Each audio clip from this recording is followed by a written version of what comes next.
Bonjour.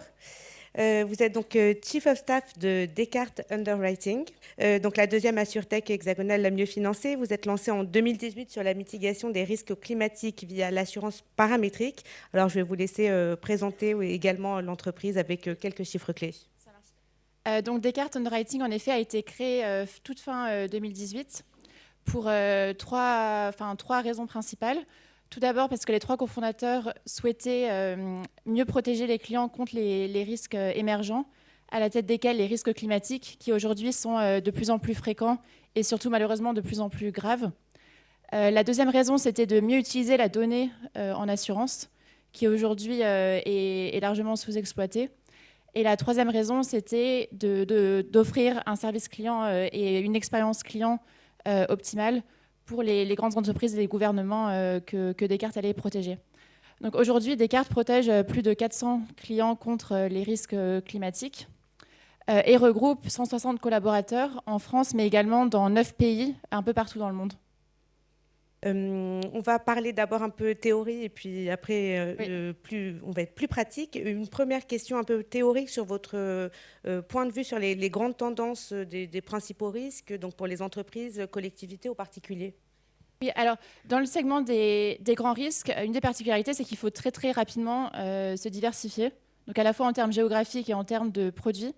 Donc chez Descartes, dès notre lancement, on s'est diversifié en termes de produits, donc en proposant très rapidement une vingtaine de produits, et également en termes de géographie.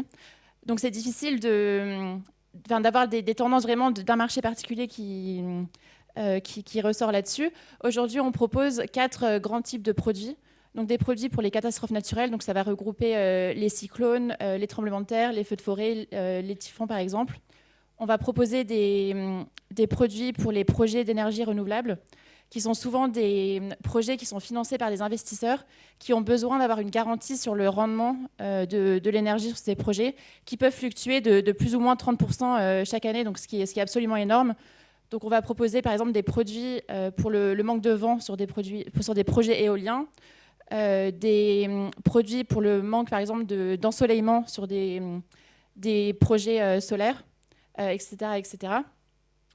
Et la troisième sorte de produit qu'on va proposer, c'est des produits pour les agriculteurs et les viticulteurs sur des risques comme le gel, par exemple, la grêle, la sécheresse, des choses comme ça. En discutant auparavant pour préparer cet échange, on a également évoqué les risques non assurables. Quelle est votre vision de ce sujet ? Oui, alors en effet, je pense que l'industrie de l'assurance dans sa globalité n'a pas été largement disruptée depuis très longtemps. Et à l'inverse, les risques climatiques aujourd'hui évoluent énormément. Ils sont hyper fréquents, ils sont très graves, de plus en plus graves. Et chez Descartes, je pense que c'est vraiment là où on a notre plus-value et où on peut exploiter la data pour justement assurer ces lieux qui sont devenus inassurables parce que, comme certains assureurs n'arrivent pas à utiliser la data, finalement, ils ont une compréhension limitée de l'impact du changement climatique sur ces risques, ce qui va faire que pour se protéger eux, ce qui est tout à fait normal, ils vont sur certains territoires soit augmenter les prix, soit limiter la capacité, ou soit carrément sortir du marché. Et donc chez Descartes, comme on arrive à exploiter la donnée pour avoir une compréhension plus fine de l'impact du changement climatique sur ces risques, on arrive à assurer ces territoires entre guillemets inassurables. Ça a été le cas en France, par exemple, suite aux épisodes de grêle en 2022. Ça a été le cas en Floride, qui a connu des épisodes cycloniques à répétition, ou en Californie, par exemple, qui a connu de multiples feux de forêt dans les années précédentes. Vous parliez d'une analyse plus fine de la data. Justement, est-ce que vous pourriez nous expliquer comment fonctionne la technologie de manière plus granulaire ? Oui, alors aujourd'hui, on utilise la technologie sur 2 pans de notre activité. Le premier pan, c'est pour modéliser le risque et donc vraiment créer les produits. Et le deuxième pan, ça va être sur toute la partie opération et gestion des sinistres. Donc si on commence par le premier pan, donc la modélisation du risque à part entière, aujourd'hui, on s'appuie sur beaucoup de données, sources privées ou publiques. Donc ça va beaucoup être des données de satellites, de radars, de stations météorologiques, de capteurs au sol ou autres. Et nos équipes tech, donc qui sont composées des équipes R&D, donc qui vont vraiment créer les produits, d'équipes de souscription et d'équipes qui vont en gros créer toute l'infrastructure pour supporter cette technologie. Eux, ils vont être capables de créer des algorithmes qui vont traiter toute cette donnée et qui vont être capables de comprendre comment tous les paramètres mis bout à bout vont créer ou non un incident climatique et vont arriver à anticiper la gravité de cet incident. Donc la particularité chez Descartes, c'est qu'on s'appuie sur 2 types de données. Donc bien évidemment les données historiques sur lesquelles s'appuient tous les assureurs. Donc on va regarder la fréquence d'un événement climatique dans les décennies à venir sur un territoire donné. Mais on va également beaucoup s'appuyer sur des paramètres physiques, ce qui est un peu une particularité de Descartes. Donc peut-être pour être un peu plus concrète, je vais prendre l'exemple du feu de forêt en Californie.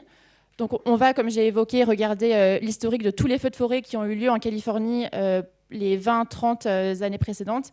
Mais on va également regarder plein de plus de 40 paramètres physiques, ce qui vont être par exemple l'humidité du sol, le type de végétation, le relief par exemple du territoire en Californie, le vent qui va favoriser la propagation d'un feu de forêt ou la proximité d'un village.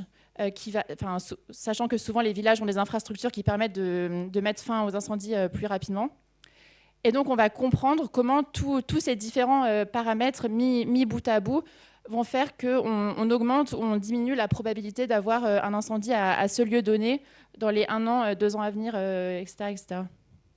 Est-ce que vous rencontrez auprès de vos différents interlocuteurs des freins ou des réticences face à cette nouvelle technologie que vous avez développée ?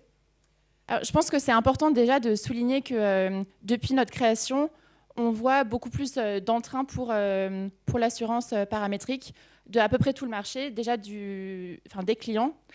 Au tout début, quand on s'est lancé, les clients prenaient souvent de l'assurance paramétrique en complément d'une assurance traditionnelle. Et aujourd'hui, on voit de plus en plus de clients qui prennent une assurance paramétrique pour couvrir 100% de leurs risques. Également de courtiers ou d'assureurs traditionnels qui souvent lancent une branche au sein de leur entreprise vraiment dédiée à l'assurance paramétrique. Après, évidemment, on a des freins et on a des difficultés, mais je dirais qu'au-delà d'avoir des difficultés sur la distribution, je dirais que les principales freins qu'on a aujourd'hui, ça serait plus sur justement la disponibilité de la donnée, donc plus dans la modélisation des produits en tant que tels, et sur l'expansion géographique des produits. Aujourd'hui, pour créer un produit, il nous faut impérativement de la donnée hyper fiable et très très précise. C'est de la donnée qu'on trouve très largement, mais parfois qui est manquante, surtout dans les pays en voie de développement, ce qui nous empêche d'élargir certains produits géographiquement. Donc c'est le cas par exemple en Chine ou en Afrique. Ça ne nous empêche pas d'avoir une offre sur place. En Afrique notamment, on a fait un partenariat très solide avec la Banque mondiale pour pouvoir aider à couvrir des gouvernements africains contre un certain nombre de périls. Mais ça peut parfois en effet être un frein à notre développement. Alors on a parlé santé, mobilité et donc climat avec vous. Je voudrais qu'on parle d'un dernier marché que vous venez d'investir, qui est donc le risque cyber, puisque vous avez lancé, je crois, l'offre s'appelle Cyber Shutdown Cover. Exactement. Est-ce que vous pouvez nous en dire un peu plus ? Oui. Donc chez Descartes, on couvre les risques émergents. On a commencé par les risques climatiques, puisque c'est malheureusement un peu le grand risque de notre décennie. Maintenant, on se développe sur des nouvelles branches d'activité, dont le cyber. On vient de lancer notre produit cyber il y a tout juste une semaine. Donc, c'est un produit qui couvre des clients contre les attaques par chiffrement, surtout les ransomware. Et c'est un produit qui s'adresse principalement aux ETI françaises et bientôt européennes, puisqu'on compte s'étendre assez rapidement vers d'autres pays dans l'Union européenne. Pourquoi les ETI ? Parce qu'aujourd'hui, 90% des ETI ne sont pas couverts contre les risques cyber qui sont en forte croissance. Merci beaucoup, Merci. Marianne Fédis. Merci.